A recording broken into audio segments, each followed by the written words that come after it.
yesterday.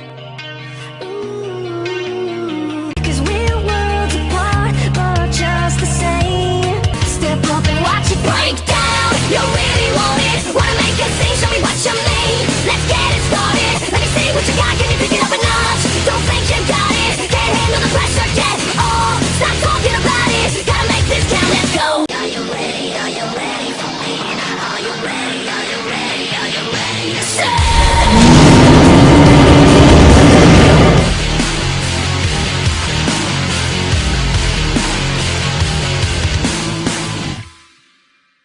Yo, I'm enjoying my CAW 34. I'm here today to do the review of the final episode of Math of Dinosaur King's Prehistoric Island, and this is the last episode that he has confirmed that he's doing. This is it. The story has finally come to an end. So basically, with this, we open up where the last episode left off, and Malachite and Tiger just instantly just go into it and just start fighting with the rogue. They're trying to wrestle him. They're just trying to overwhelm him, but there's no use. Slash and his family eventually get involved after they recover from their falls and tumbles, and they are just the rogue is overwhelmed. The rogue is absolutely overwhelmed. Well, with giant quotation marks around that, the word overwhelmed. He shrugs every one of them off, and it's just like, oh, why? And it's just brutal how the rogue is just so powerful, even though he just had all those guys on him, and yeah, it's just such an impressive feat to see.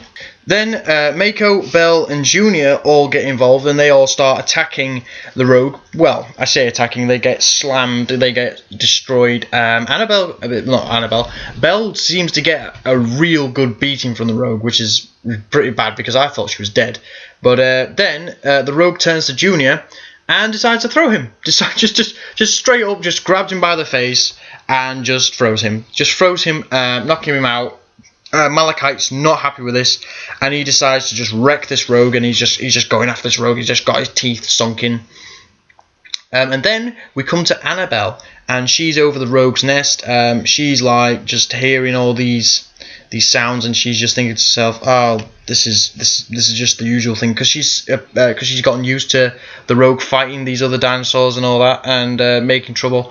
But then she hears that these sounds are different, and this is Malachite. So basically, she listens out, and she's like, "Oh, that's Malachite." And another thing to mention about the rogue and Annabelle's eggs is that these eggs are actually taking a lot longer to hatch than usual. So this could be a certain plot twist or a certain plot point that I'll go into later. So basically, then we cut back to the fight, and Malachite unfortunately gets wrestled off the rogue. Tiger tries to come in and help, but unfortunately he gets wrecked. The chicks, Mako, Belle, and Belle tried to get in there, and they tried to fight off the rogue, but they're pretty much useless. Then Tiger tries to help. He tries to save Malachite and all those guys, and he nearly dies. He gets a good bite on the throat. He's just getting ragged about. Malachite comes in to save him, but the rogue wrestles him off as well. And then we get something really surprising that I didn't see coming, actually. So basically, Annabelle from out of nowhere just wrecks him, just wrecks the rogue. She grabs onto the rogue, she bites down on the rogue. The rogue's just like what? And then the rogue loses another eye, because in the last episode he lost an eye, and now he's lost another eye, so he's blind. So Annabelle rips out his eye, and the rogue just falls on the floor. He's just really hoping nothing's going to happen, because for the first time he's feeling fear. He's just scared. He's terrified. And then we look and we see pretty much nearly every main character standing around the rogue, just waiting to take their turns, just demolishing him. Yes, and Nefertiti gets some hits in there. Brute gets a brutal hit in there, and then Annabelle, she just decides to wreck the rogue. She gets onto him. She starts biting down on him. She pretty much rips a bit of his throat out, but not enough to kill him. So the rogue starts limping away, and then Annabelle is just like, no, mate, you're coming back here. You're gonna die. So then Annabelle jumps back on the rogue. She gets in a good bite, and she breaks the rogue's neck. Pretty much, she just destroys the rogue. The rogue is dead. And Annabelle roars in victory. And then we cut to a couple of years later, and we find that the entire plains have come back to normal. They are all full of different animals like Arseniotherium, Parasaurolophus, all those guys. Slash has been fully accepted into his pack, which is really good, so that ties up that end. Guanji and Alex. Guanji and Alice, basically, they finally, become a mating couple, and they are expecting some eggs, which is really nice. But yeah, I was surprised that Guanji and Alex would actually get together as a mating pair after what Guanji and Grayskull essentially did. But basically, Grayskull, even though he helped in the final fight, which is a point I forgot to make, he hasn't been seen by the others for a long time. He's actually disappeared. Well, I say disappeared, but you'd have to watch the episode for that. And basically, then we get to go to Brute, who has grown a bit older, and the 3 Carnotaurs he was taken under his wing and decided to adopt. They've grown up, and they're nearly ready to go out into the world. They're really, they're nearly at their full size, which is pretty good. And then later on, we actually see that the sauropod trio have actually found themselves with some other sauropods, which is really interesting. So they've kind of grown, and they're growing as a unit as well, which is really nice to see in that aspect. And Nefertiti, she's moved on from her. She moved on after what's happened to her with the previous season, and she's found herself a new mate, and her children have gone off into the world, and they decide to find, their place in the world, which is really, really nice. And then we finally come to the 2 big main characters of it all.